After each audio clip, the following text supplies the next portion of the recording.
रामायण। रामायण तो हम बचपन से देखते और सुनते आए हैं कि कैसे राम जी ने सीता जी को रावण की कैद से छुड़ाया और अच्छाई की बुराई पर जीत हुई। और इसके आगे की कहानी भी हम सब जानते हैं कि जब वनवास से राम जी और सीता जी लौटे तब सीता जी ने अयोध्या का त्याग कर दिया था। लेकिन हमारे मन में अक्सर ये सवाल आता है कि आखिर सीता जी ने अयोध्या का त्याग क्यों किया। अगर आपके मन में भी सवाल आता है तो इस वीडियो को अंत तक देखिएगा, क्योंकि आज की इस वीडियो में हम इसी के बारे में बात करेंगे। तो चलिए अब कहानी की शुरुआत करते हैं। हिंदू धर्म ग्रंथों में वर्णित कथा के अनुसार ये कथा शुरुआत होती है माता सीता के बचपन से। एक बार माता सीता अपनी सहेलियों के साथ बाग में खेल रही थी। वहीं पास के एक पेड़ पर एक तोते का जोड़ा बैठा था जो बहुत ही सुंदर लग रहा था। जब माता सीता ने उनकी बात सुनी तो उसमें से नर तोता मादा तोता से कह रहा था कि आने वाले समय में पृथ्वी पर श्री राम नाम के एक प्रतापी राजा होंगे और उनकी पत्नी माता सीता बहुत समय तक पृथ्वी पर राज करेंगी। यह बात सुनकर माता सीता को थोड़ा आश्चर्य हुआ, लेकिन फिर उनको लगा कि ये कहीं ना कहीं बात तो उन्हीं की कर रहे हैं।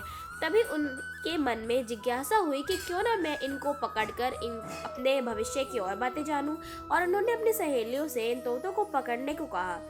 जब की सहेलियों ने इन तोतों को पकड़ा तब माता सीता की गोद में तोते आते ही थोड़ा घबरा गए, लेकिन फिर माता सीता तोतों से बोली कि तुम घबराओ नहीं, मैं तुमको चोट नहीं पहुंचाऊंगी।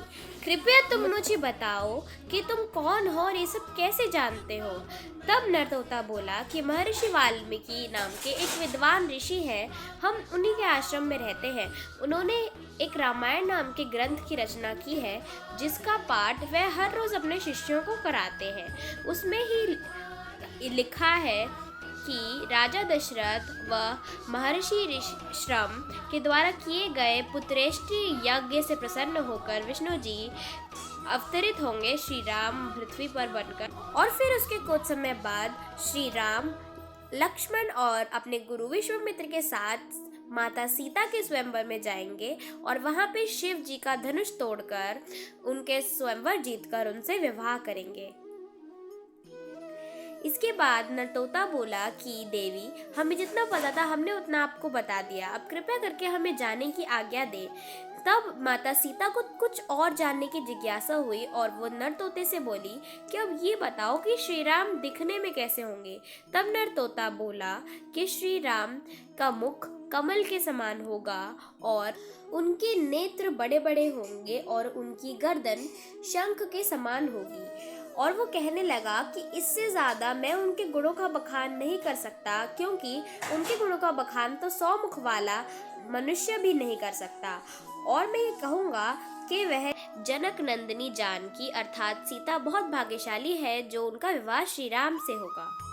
फिर नर तोता बोला कि देवी, अब हमें जाने की आज्ञा दे। तब माता सीता बोली कि तुम दोनों मेरे पास ही रहो, जब तक मेरा श्री राम से विवाह नहीं हो जाता मेरे महल में सुखपूर्वक रहो। यह सुनकर माता तोता चिंतित हो गई और कहने लगी कि हम तो वन में रहने वाले पक्षी हैं, हमें आपके महल में कुछ भी सुखपूर्वक नहीं लगेगा। कृपया हमें जाने की आज्ञा दें, और मैं गर्भवती भी हूँ। मैं आपको वादा करती हूँ कि हम अपने बच्चे को जन्म देने के बाद ज़रूर आपके पास आ जाएंगे, और कृपया अभी हमें महर्षि वाल्मीकि जी के आश्रम में जाने दें। मैं अपने बच्चे को वहीं जन्म देना चाहती हूँ। लेकिन माता सीता नहीं मानी। तब नर तोता कहने लगा कि देवी, कृपया करके हमें जाने दें, हम वादा करते हैं कि अपने बच्चे को जन्म देने के बाद हम ज़रूर आएंगे। लेकिन माता सीता नहीं मानी और कहने लगी कि अगर तुम जाना चाहते हो जाओ, लेकिन तुम्हारी पत्नी मुझे बहुत पसंद है, उसे तो मैं अपने पास ही रखूंगी। तब यह सुनकर नर तोता चिंतित हो गया और कहने लगा कि मैं अपनी पत्नी से बहुत प्रेम करता हूँ और मैं उसका वियोग नहीं सह पाऊंगा, कृपया करके आप हम दोनों को जाने दें। लेकिन माता सीता नहीं मानी। यह सब देखकर माता तोता क्रोधित हो गई और वो कहने लगी कि जिस तरह मुझे अपने पति से अलग होना पड़ रहा है गर्भावस्था में, उसी प्रकार तुम्हें भी गर्भावस्था में अपने पति से अलग होना पड़ेगा। कहकर उसने अपने वही प्राण त्याग दिए।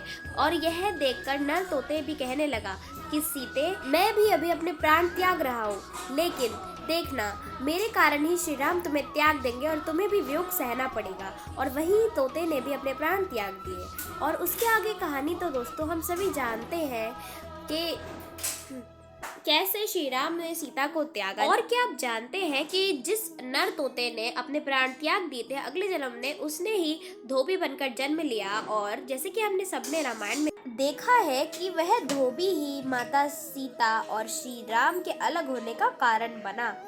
तो दोस्तों आज के लिए इतना ही। आई होप आपको मजा आया हो, अच्छा लगा हो। सो बाय बाय, थैंक यू।